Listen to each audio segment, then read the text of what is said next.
Olá, professor tutor. Este tutorial deve servir de apoio para o planejamento e a formação com seus professores da área de Ciências Humanas para a 4ª semana formativa da Rede Estadual de Educação de janeiro de 2014 na área de Ciências Humanas, no ensino fundamental e ensino médio, portanto, nas áreas de Geografia, História, Sociologia e Filosofia. A nossa formação tem o objetivo de discutir as estratégias, métodos e técnicas apresentadas no documento do SAEB para aplicar em sala de aula, vivenciar atividades que contemplam expectativas de aprendizagem em conjunto com os eixos estruturantes de ciências humanas. No primeiro momento, professor tutor, sugerimos uma sensibilização que aqui chamamos de preparando o olhar. Exiba o slide, peça que em dupla os professores observem e dê aqui alguns minutos para que eles observem esta imagem. Em seguida, façam as seguintes perguntas. Fazer individualmente a leitura da imagem e o registro de um breve relato da imagem observada. Socializar com os colegas o registro feito, identificando aspectos que não foram observados por ele em sua leitura e seu registro. Responder as seguintes questões. Seu registro contemplou todas as possibilidades e situações observáveis? Não? Se sim ou se não, por que isso ocorreu? Propor a seguinte reflexão. A leitura de uma situação é pautada pela leitura do contexto em que cada um vê a situação. Quanto mais eu conheço a situação, ou quanto mais observo, mais condições tenho de contextualizar e registrar. Sendo assim, precisamos ampliar o nosso olhar e, nesse ampliar, a construção coletiva. É uma ferramenta que nos auxiliará muito como vivenciamos aqui. Cada um faz uma leitura, contribui com um novo aspecto, com um novo olhar. Juntos, ampliamos esta visão e temos uma melhor compreensão dos fatos e das ações. Tutor, a ideia aqui é que juntos, nessa formação, possamos ampliar nossa visão acerca do desenvolvimento do currículo do primeiro bimestre e, consequentemente, elaborarmos planos e estratégias de ensino mais eficazes para a área de ciências humanas. Repito, ensino fundamental, geografia e história, e ensino médio, geografia, história, sociologia e filosofia. É preciso que todos nós tenhamos outros olhares. Um documento novo, como é a matriz ou a estrutura, os eixos estruturantes do SAEB, traz para nós, professores de geografia, de história, de sociologia e de filosofia, um novo desafio. Como colocar em prática eixos estruturantes estabelecidos pelo MEC em contrapartida com o nosso currículo referência. Professor tutor, sugerimos para o começo da discussão algumas questões. Sugerimos que essas questões, ao serem colocadas na tela, que os professores respondam entre eles e depois socializem as respostas colocadas aqui nos slides seguintes. Para começar a discussão, o que é uma matriz curricular? O que é uma matriz de referência? Qual é a relação existente entre a matriz de referência do SAEB, da Prova Brasil e as matrizes curriculares? Por fim, podemos perguntar, o que são descritores? É preciso que a gente entenda a diferença entre elas. Portanto, matriz curricular podemos definir como sendo aquela que direciona o currículo de uma instituição de ensino, leva em conta as concepções de ensino e aprendizagem da área e apresenta claramente objetivos, conteúdos, metodologias e processos de avaliação. O currículo de uma disciplina ele está dentro do projeto pedagógico de uma escola, de uma instituição de ensino. Por fim, nós vamos ter a matriz de referência. A matriz de referência é um documento que dispõe sobre tópicos, sobre temas, às vezes sobre descritores, que são definidos para elaborar as avaliações externas, tais como a Provinha Brasil, a Prova Brasil, o Enem, todas as outras avaliações externas. As matrizes de referência são um documento onde estão descritas as orientações para a elaboração dos itens dos testes do SAEB, o Sistema de Avaliação da Educação Básica. Por fim, podemos responder: o que são descritores? Quero lembrar aqui, professor, que a área de Ciências Humanas ainda não possui descritores estabelecidos pelo MEC. Entretanto, é importante que a gente saiba a definição do que é um descritor. O descritor nada mais é do que o detalhamento de uma habilidade cognitiva, em alguns termos e grau de complexidade, que está sempre associada a um conteúdo e que o estudante deve dominar este conteúdo e essas habilidades na etapa de ensino que ele estiver cursando. Aqui colocamos um exemplo de descritor e o exemplo de uma expectativa de aprendizagem para ficar clara a diferença entre um e outro. Nesse fato aqui, nesse slide, colocamos um exemplo do descritor número 4 de língua portuguesa, que diz: inferir uma informação implícita em um texto. A expectativa de língua portuguesa que trata esse descritor é inferir uma informação implícita em texto publicitário e jornalístico. Perceba, professor, que aqui a expectativa de aprendizagem é um pouco mais completa do que o descritor. O próximo exemplo é um descritor de matemática, o descritor número 17, chamado apenas de D17, que diz calcular o resultado de uma adição ou subtração de números naturais.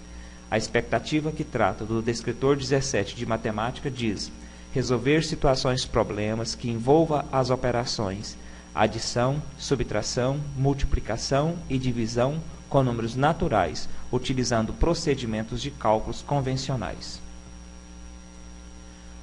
A inclusão de ciências humanas no SAEB foi uma colocação, foi uma exigência do MEC, do Ministério da Educação, e foi colocado através do chamado INEP, Instituto Nacional de Estudos e Pesquisas Anísio Teixeira. Ele traz para 2014 os eixos estruturantes da área de ciências humanas, colocando para nós, professores dos componentes curriculares ligados à área de ciências humanas, a responsabilidade de que façamos o nosso planejamento e as nossas aulas a partir desses pontos fundamentais. Esses eixos têm o objetivo de proporcionar aos nossos estudantes um instrumental teórico próprio para observar, analisar, compreender e interpretar o contexto histórico, geográfico, social, político e digo até filosófico em que está inserido e nele atuar de forma cidadã, crítica e autônoma. Elaborar explicações, argumentos, conclusões, promover o diálogo e a mediação de conflitos, problematizando e propondo soluções para as questões humanas. Os eixos estruturantes de ciências humanas, ensino fundamental e ensino médio são 7. Número 1, tempo, espaço, fontes históricas e representações cartográficas. Número 2, natureza, sociedade, questões ambientais. Número 3, identidades, diversidades e direitos humanos, poder, Estado e instituições. Número 4, poder, Estado e instituições, cidadania e movimentos sociais, produção, circulação e trabalho, comunicação e tecnologia. Propõe aqui aos professores o seguinte desafio, para que eles possam identificar em cada uma das suas áreas, portanto, história e geografia do ensino fundamental, história, geografia, sociologia e filosofia do ensino médio, aonde que a sua disciplina se encaixa nos eixos, nesses 7 eixos aqui. Espera-se que aqui eles marquem que a sua disciplina se contempla, se complementa nos 7 eixos temáticos, pois é assim que pensamos. A seguir, professor, colocamos aqui um resumo de todos os 7 eixos estruturantes. Repetindo então o eixo 1, tempo, espaço, fontes históricas e representações cartográficas. Eixo 2, natureza, sociedade, questões ambientais. Eixo 3, identidade, diversidade e direitos humanos.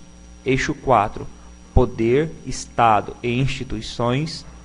Eixo número 5, cidadania e movimentos sociais. Eixo número 6, produção, circulação e trabalho. Eixo número 7, comunicação e tecnologia. Além dos 7 eixos estruturantes do ensino fundamental, o MEC coloca para nós a necessidade de que os nossos alunos compreendam e canalizem, entendam e que tenham as habilidades comuns que aqui chama-se operações cognitivas. As operações cognitivas principais são 3: reconhecer, compreender e aplicar. Faço aqui uma outra análise. Voltando na matriz de referência para o Enem traz 5 propostas fundamentais para o aluno que termina a educação básica. O Enem diz que ele precisa dominar linguagens, compreender fenômenos, enfrentar situações e problemas, construir argumentação e elaborar propostas. Vejam que as operações cognitivas propostas aqui para os eixos estruturantes da área de ciências humanas não fogem da matriz de referência para o Enem. Vejamos, as operações cognitivas estabelecidas pelos eixos estruturantes da área de ciências humanas, reconhecer, compreender e aplicar, deve passar pelos 7 eixos. Portanto, o aluno que termina o ensino médio, que passou pela educação básica, portanto, ao compreender os 7 eixos, deve reconhecer conceitos, ideias ou fenômenos e ou sistemas, compreender conceitos, ideias, fenômenos e ou sistemas e aplicar os conceitos, as ideias e os sistemas. Aqui colocamos uma matriz de habilidade. Essa matriz de habilidade é a básica para o aluno que termina a educação básica, que é dominar linguagens, compreender fenômenos, diagnosticar situações, construir argumentos e elaborar propostas.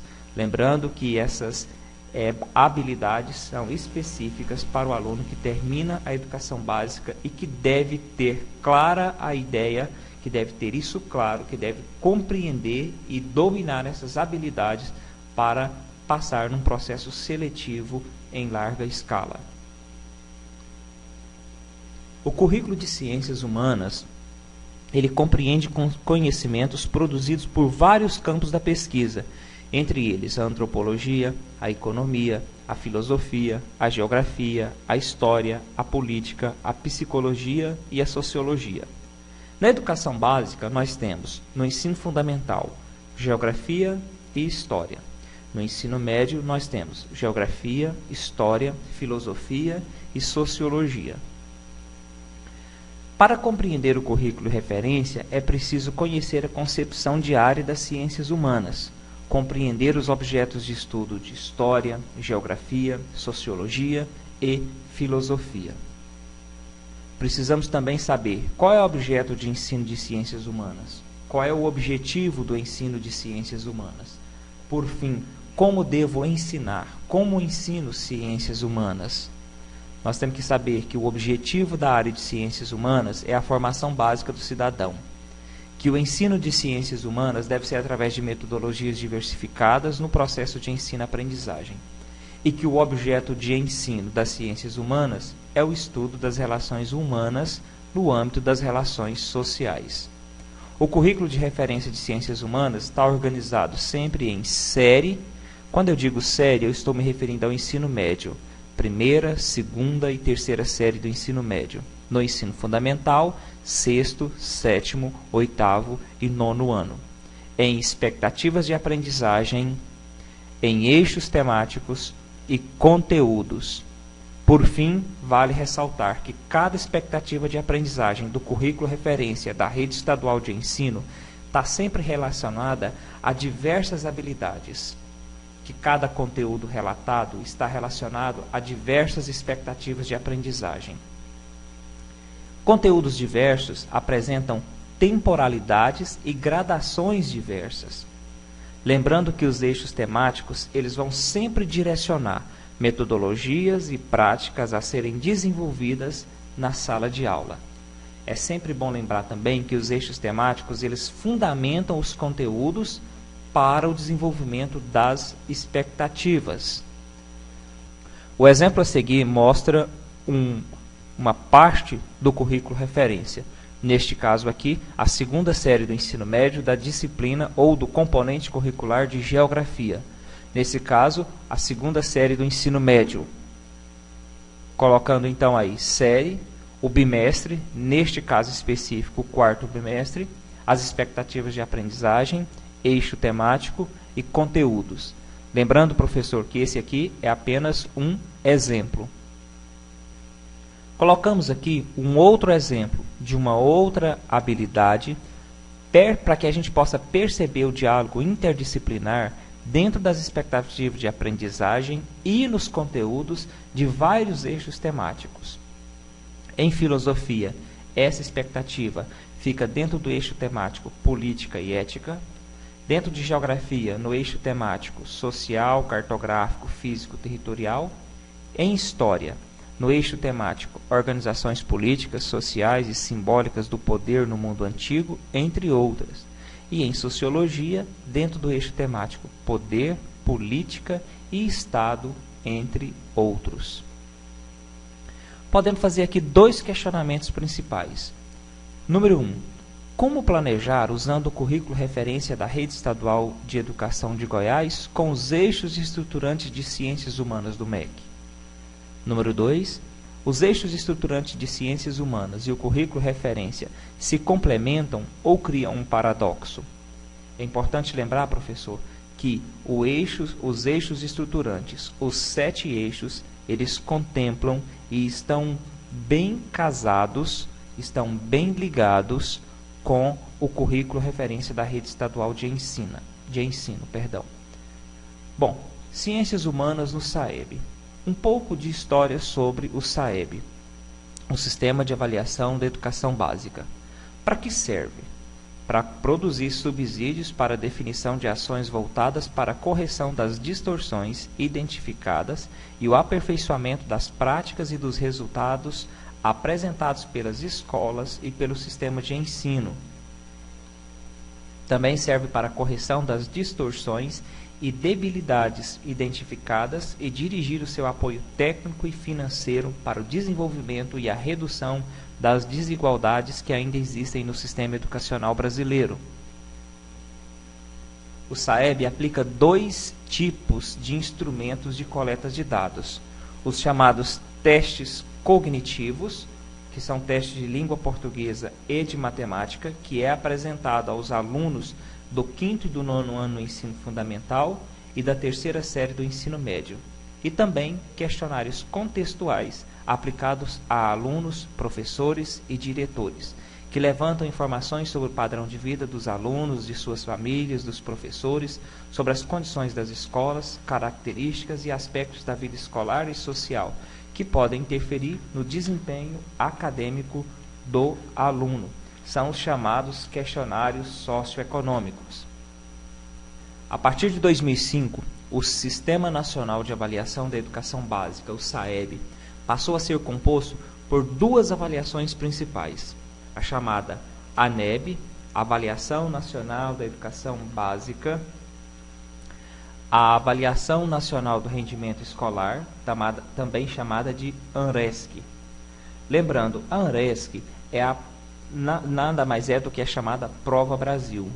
E, por fim, uma outra, mas não menos importante, a chamada ANA, Avaliação Nacional da Alfabetização. A entrada em cena de 2005 da Prova Brasil teve como objetivo aumentar o conteúdo informacional da avaliação diagnóstica e permitir que todos os sistemas educacionais públicos brasileiros se enxergassem mutuamente na avaliação, o que é particularmente importante em um país com a multiplicidade de sistemas educacionais como o nosso país. A primeira edição da Prova Brasil ocorreu em 2005.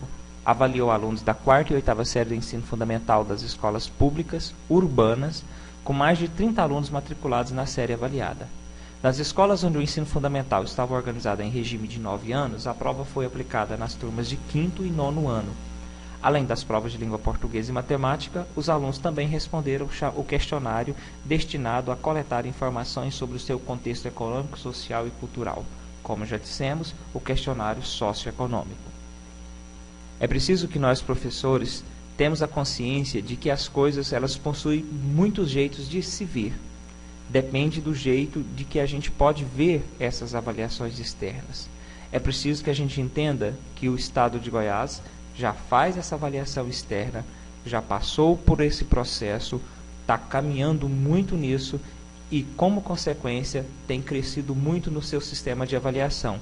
As avaliações diagnósticas, a Provinha Brasil, a Prova Brasil. Por fim, o SAEB tem coletado informações e mostrado que o Estado de Goiás tem crescido nesse sentido. E aí a gente pode se perguntar, por que avaliar um sistema educacional, professor? Para obter informações sobre o nível de desenvolvimento das chamadas habilidades dos nossos estudantes, com vistas à implementação de políticas públicas e à organização dos processos de ensino e de aprendizagem. Quando a gente fala de avaliação, nós podemos nos perguntar, qual é a diferença entre avaliação interna e avaliação externa? Vamos tentar responder. A avaliação educacional interna, é claro, ela passa e ela tenta analisar o processo de aprendizagem. Ela é feita através de provas abertas, de provas objetivas, da observação, do registro, do portfólio, do simulado, enfim, essa é a teoria clássica aplicada nas escolas. A avaliação externa, ela é em larga escala, ela vai sempre avaliar o desempenho dos alunos, propõe sempre os testes de proficiência escolar e questionários contextuais e ainda leva em consideração a chamada TRI, Teoria da Resposta ao Item. Mas o que é a chamada TRI, Teoria de Resposta ao Item? Bom, a teoria de resposta ao item, já aplicada nos países desenvolvidos desde a década de 50, tenta levar em questão em que o aluno perde ponto quando ele acerta as questões consideradas de nível difícil e erra as questões de nível fácil. O método de cálculo de notas, conhecido como teoria de resposta ao item, pode parecer injusto à primeira vista, mas ele é usado em testes consolidados no mundo inteiro, como eu já disse, desde a década de 1950, justamente com o objetivo de alcançar uma avaliação mais próxima do conhecimento real do candidato. Vamos dar um exemplo. A matriz curricular ela é composta de conteúdos, eixos, expectativa de aprendizagem. Portanto, o nosso currículo referência está estruturado aí dentro. Conteúdo, eixos, expectativas de aprendizagem. A matriz de referência, como nós já dissemos, aprovada e colocada em prática pelo MEC, ela traz tópicos e descritores. Relembrando, tutor, a área de ciências humanas não possui ainda os descritores. Bom, ambas passam pelo processo de avaliação, seja interno ou externo. Reforçamos aqui que as avaliações externas, elas são feitas pelo MEC, levando em consideração tópicos e descritores. As avaliações internas, feitas pelas escolas, devem ter a mesma estrutura para que o nosso aluno, ao compreender, ao fazer, aprender a responder às questões de uma avaliação interna, não estranhe as avaliações externas. Um exemplo de uma questão de teoria da resposta ao item. Chamamos aqui a Rosa de Hiroshima. Professor, junto com este material está um link da música e do clipe do poema de Vinícius de Moraes, A Rosa de Hiroshima. Sugerimos que você toque a música para os professores, em seguida peça que eles observem a letra e aqui a questão.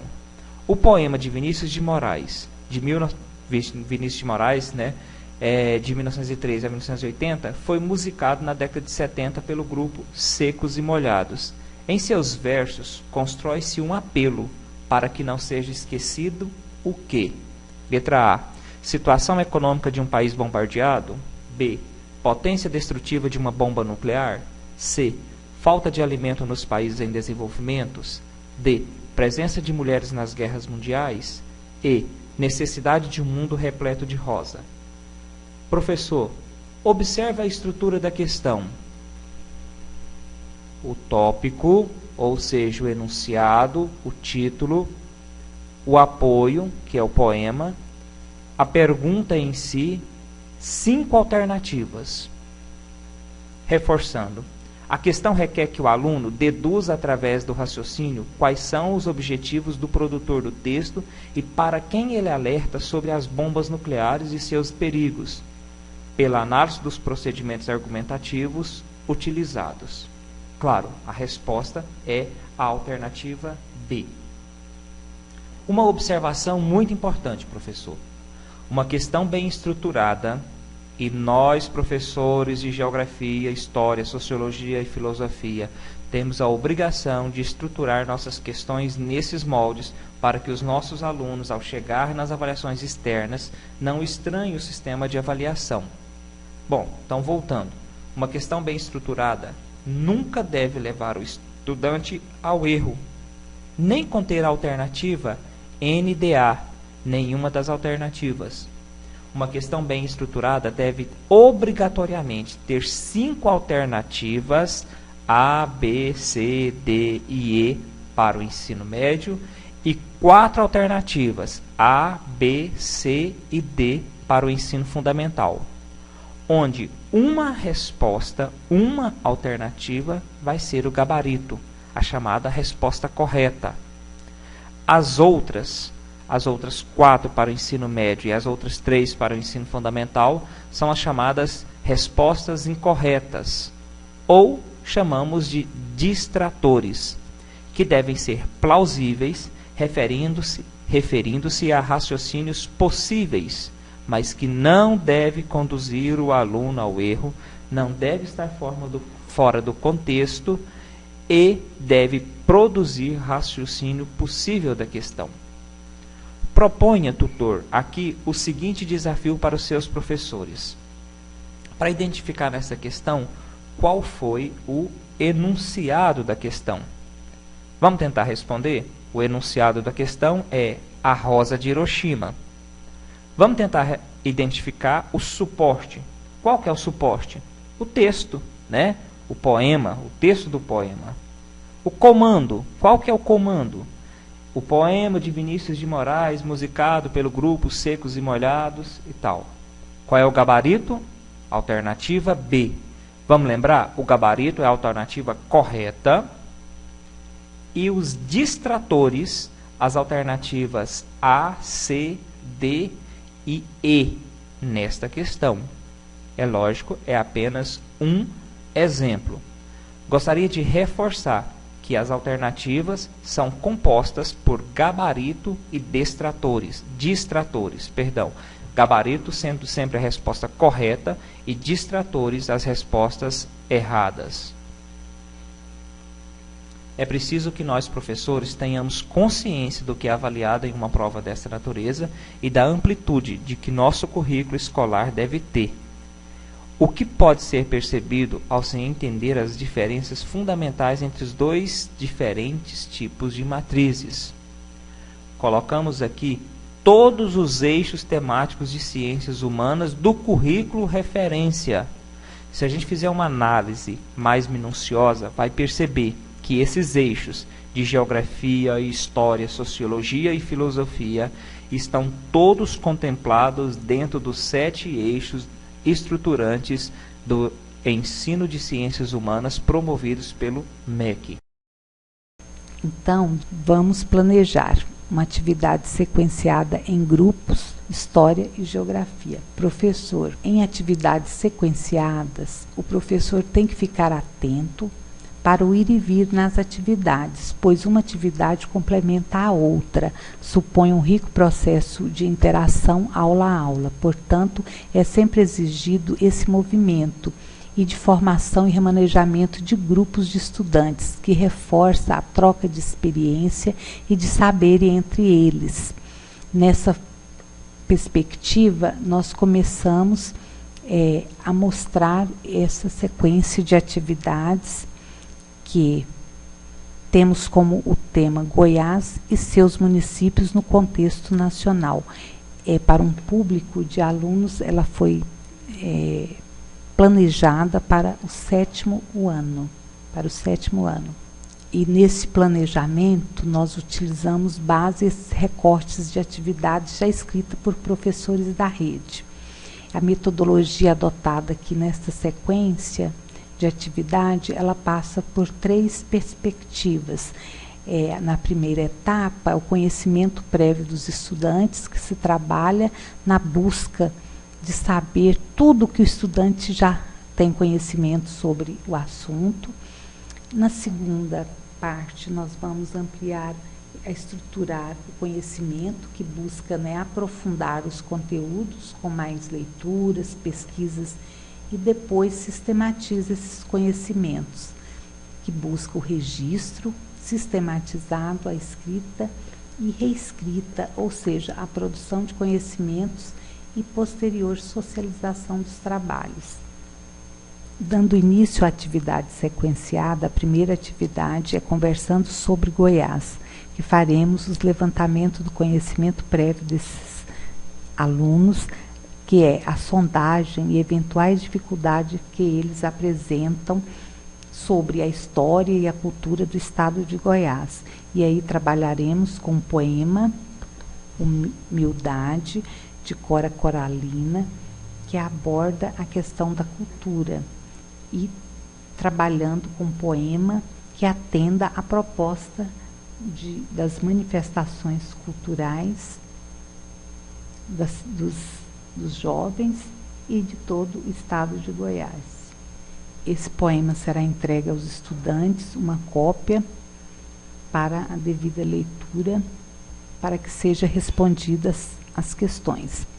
É importante, professor, que o estudante compreenda que o objetivo de se escolher uma das poetisas goianas é justamente iniciar o estudo sobre Goiás e seus municípios, partindo da realidade mais próxima, neste caso, uma das nossas artistas, questionando qual é a ideia principal do texto.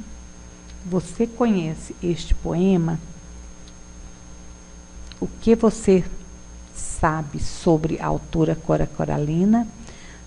Na sua visão, por que você considera que foi escolhido o poema dessa autora para iniciar este estudo? A partir do poema lido, é possível compreender alguns aspectos da cultura goiana? Depois de todos esses questionamentos, fazemos um breve texto sobre o que eles sabem sobre o território goiano e sobre o município em que mora, considerando os assuntos discutidos na proposta. Professor, explore vários aspectos desse poema para abordar esse assunto. Sugerimos também a questão da religiosidade, na qual se fundou muitos municípios goianos, tendo vários instrumentos, a capela, como lenda, a casa de taipa. Lembre-se que você poderá escolher qualquer outro poema mais próximo da realidade desse aluno. Com base nessas respostas, é possível verificar os conhecimentos que eles já sabem sobre o estado de Goiás e sobre o município deles. Partimos para a segunda atividade, que é Localizando Goiás. É uma atividade que tem como objetivo verificar os conhecimentos prévios deles sobre a localização do estado de Goiás no Brasil e a relação de proximidade com os estados vizinhos. Então, para isso, nós fazemos as seguintes perguntas. Localizem o estado de Goiás e coloquem corretamente no mapa do Brasil, figura 1, a sigla desse estado. A segunda, localizem os estados que fazem limite com o estado de Goiás e coloquem corretamente no mapa a sigla desses estados. A terceira, que é a letra C, comentar o que já sabem sobre os estados limítrofes de Goiás e o que gostariam de saber desses estados.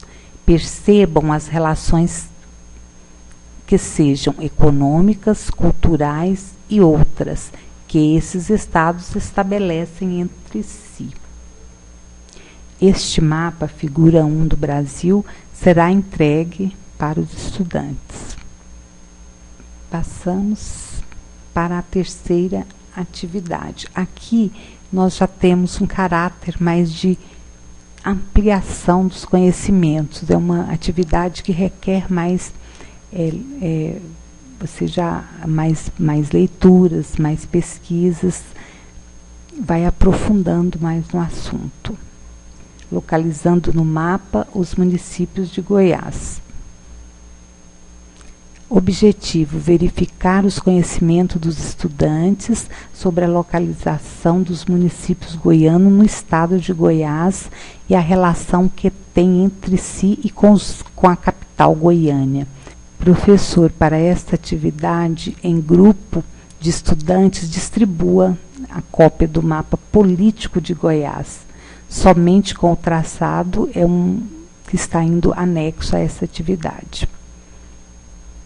Registre suas observações sobre o conhecimento prévio dos estudantes para orientar suas intervenções na ampliação dos conhecimentos mais adiante. Verifique, as comandas, se os estudantes estão sabendo, fazer essa localização no mapa do estado de Goiás. Depois, professor, recolha esses trabalhos para a sua próxima atividade, que será a quarta atividade. A quarta atividade, os municípios goianos no estado de Goiás. Redistribua as cópias do mapa de Goiás, figura 2, com as devidas correções. Forme novamente outros grupos para remanejar também a troca de experiência e de saberes entre eles. Com o apoio de um atlas, complementem as informações cartográficas no mapa de Goiás. Essa atividade cartográfica complementa a anterior e tem como objetivo ampliar os conhecimentos dos estudantes sobre a divisão política do estado de Goiás e a localização de seus municípios no estado, bem como a relação que tem com os municípios vizinhos. Oriente os estudantes para, em dupla ou grupo maior, de 5, como foi proposto aqui, colocar o título no mapa de Goiás, colocar no mapa o nome dos municípios de Goiás, de Goiânia e do município onde mora,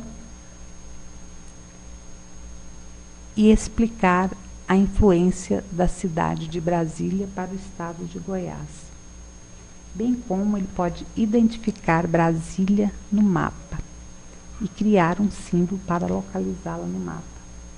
O título pode ser outro exemplo, não precisa ser exatamente o que nós estamos apresentando. Por exemplo, municípios de Goiás e assim por diante. O auxílio do atlas ou mapas é fundamental para desenvolver este trabalho e para ter mais proximidade com o trabalho com mapas. É essencial esses documentos de referência, pois neles os estudantes encontrarão as informações que necessitam. Então é sempre bom relacionar, a hora que for localizar Goiás no mapa do estado de Goiás, fazer as relações com o texto lido, que já leu, da autora Cora Coralina. A hora que for localizar Goiânia, fazer intervenções explicando que, por ser a capital do estado, exerce influência nos demais municípios. Então, sempre é bom essas intervenções para o professor ir construindo junto com os alunos o que se pede. No momento de localizar o município em que moram, é bom explicar as relações deste município com os municípios vizinhos e com Goiânia, e mostrando para eles. Essas e as demais informações, elas esclarecem, elas estabelecem relações entre essas atividades, né? E essa atividade ela não está totalmente fechada, ela está aberta, né, para outras questões que se colocam na linguagem cartográfica, mas que no momento só foram elaboradas essas questões. Aí fechamos aqui com uma sistematização dos conhecimentos, que é escrevendo sobre Goiás. Também em grupos, os estudantes, né, formam ou permanecem para essa atividade. A partir dessa etapa, uma sistematização maior. Ela tem maior caráter de aprofundar, né, de fechar essa parte contextual, de aprofundar. Os estudantes devem produzir também um texto sobre o território goiano, que é o que se pede aqui, produzir no caderno um texto sobre Goiás com o tema, título, Panorama da História, Cultura e Geografia de Goiás. E depois fazemos uma dinâmica de socialização dos textos produzidos por esses estudantes. Essa produção, nela, aproveite, professor, para verificar as dificuldades de escrita dos estudantes e para que uns possam ajudar os outros, né, nessa questão de trabalhar em grupos. Oriente a formação, né, desses grupos sempre para que haja essa troca de experiências. Dessa forma, nós reforçamos a capacidade escritora desses estudantes e o professor de língua portuguesa pode dar uma contribuição neste sentido. A elaboração desse texto deve ser baseada em todos os estudos realizados durante essa atividade e retornar também aos registros feitos, né, na atividade anterior, nas atividades anteriores, bem como consultar registros quanto ao território goiano produzidos no decorrer dessa atividade sequenciada, que eles já foram produzindo anteriormente, sobre os dados históricos e geográficos de Goiás, localização de manifestações culturais no estado, entre outros. Na sistematização, que seja a socialização aí, final, propicia uma dinâmica com eles para socializar esses textos. E aí, professora, você, professor, pode avaliar e tecer alguns comentários e sugestões para melhorar esses textos, né? Em seguida, oriente também a montar uma pasta para guardar, né, e catalogar na biblioteca da escola. Esse material servirá de fonte para os demais estudantes e efetivará o registro de um trabalho que pode ter continuidade em outros projetos, pois sabemos que nós temos essa carência de dados sobre Goiás, sobre os municípios goianos. E esta é uma oportunidade que nós temos nesse Goiás inteiro de estar produzindo, de produzir já registros sobre os nossos municípios, sobre o estado de Goiás.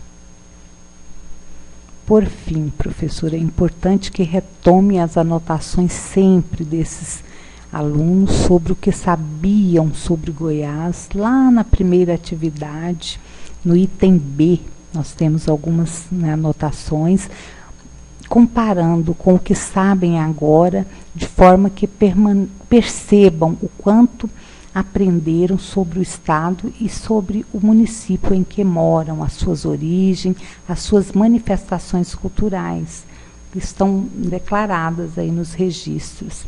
E assim, né, você, estudante, você, professor, professora, já estarão escrevendo sua própria história e a geografia de sua cidade, a geografia de Goiás, a história de Goiás, né, que é tão esperada por todos nós. A próxima atividade, nós mostramos aqui uma tabela com os meses de janeiro, fevereiro, março, abril, maio, junho, dividido em primeiro e segundo bimestre. São as aulas, os dias letivos, as aulas de geografia, as aulas de história, que nós temos, assim, de um modo geral, respeitando aí cada município, seus feriados, mas de um modo geral nós temos 103 dias letivos de História e Geografia, 60 aulas de Geografia, 60 aulas de História, para um planejamento que é a nossa proposta seguinte. Com o auxílio do currículo referência da Rede Estadual de Ensino, nós vamos organizar um planejamento para o primeiro bimestre de 2014. O que nós vamos fazer? Nós já conhecemos, vocês trabalham com esse currículo e vamos planejar o primeiro bimestre de 2014. Em cada área do conhecimento, história, no caso de geografia, estabeleça as expectativas de aprendizagem, que é o ponto inicial para se preparar um planejamento. Então, nós pegamos essas expectativas de aprendizagem a serem abordadas no semestre, divididas nos 2 bimestres. Faça sugestões de estratégias de ensino e metodologias que conduzam nossos estudantes à aprendizagem concreta para cada conjunto de expectativas de aprendizagem.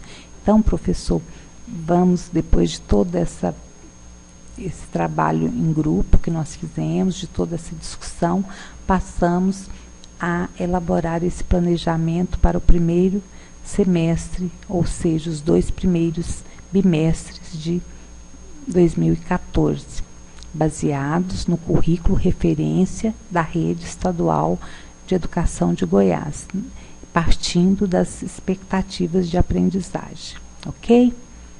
Então, um bom trabalho a todos, muito obrigada.